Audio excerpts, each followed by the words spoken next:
Gas 3 సిలిండర్లు అన్నారు, ఇచ్చారా? 3 సిలిండర్లు ఇచ్చినట్టు చూపించండి నాకు. ఈ 9 మాసాల్లో లెక్కేస్తే 2 సిలిండర్లు ఇవ్వాలి, ఇచ్చారా? 1 సిలిండర్ ఇచ్చారు. మీరు బడ్జెట్లో కేటాయించింది ఎంత? పక్క రాష్ట్రాల కన్నా మేము బాగా చేస్తున్నామని పక్క రాష్ట్రానికి వెళ్ళి చెప్పమను.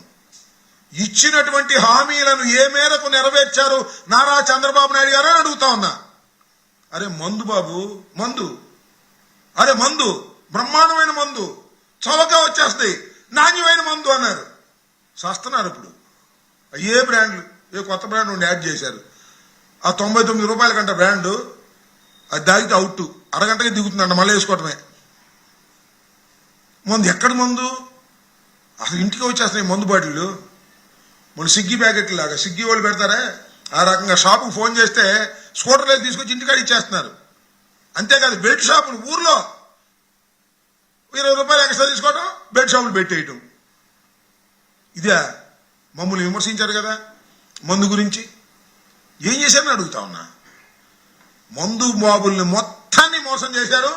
ఇవాళ వాళ్ళు మందు వేసుకుని కొద్ది కిక్కంగానే ముందు తిట్టేస్తున్నారు, చంద్రబాబు తిట్టేస్తున్నారు. ఏందండి ఇది, ఆ మందుకి ఈ మందు ఒకటేగా, అప్పుడు కన్నా రేట్ ఎక్కువ అయిపోయింది అనేటువంటి పరిస్థితుల్లో ఇవాళ ఉంటే ఇచ్చిన ప్రతి హామీని తొంగలు దొక్కారు. ఒకటి మాత్రం చేశారు, దానికి ఒప్పుకుంటా నేను. ఆ 4000 ఫ్యాషన్ నిజం ఒప్పుకోవాలి కదా. తమ్ముడు తనుడైన వాస్తవం చెప్పమని అది ఒకటి చేశారు, అదే చెప్పుకుంటాడు. బాగా ఎక్కడికి వెళ్ళినా అదే చెప్పుకో. సూపర్ సివిల్లో కడమయ్యామంటే అది మాట్లాడ్డాం. తల్లికి వందనం ఏది అయ్యా లోకేష్ గారు, నువ్వేదో చెప్తున్నావుగా, జగన్మోహన్ రెడ్డి గారి గురించి మాట్లాడుతున్నావుగా. తల్లికి వందనం నీ డిపార్ట్మెంటే. ఏది నాయనా చిట్టి రాజా, ఏది? అది మాత్రం లేదు.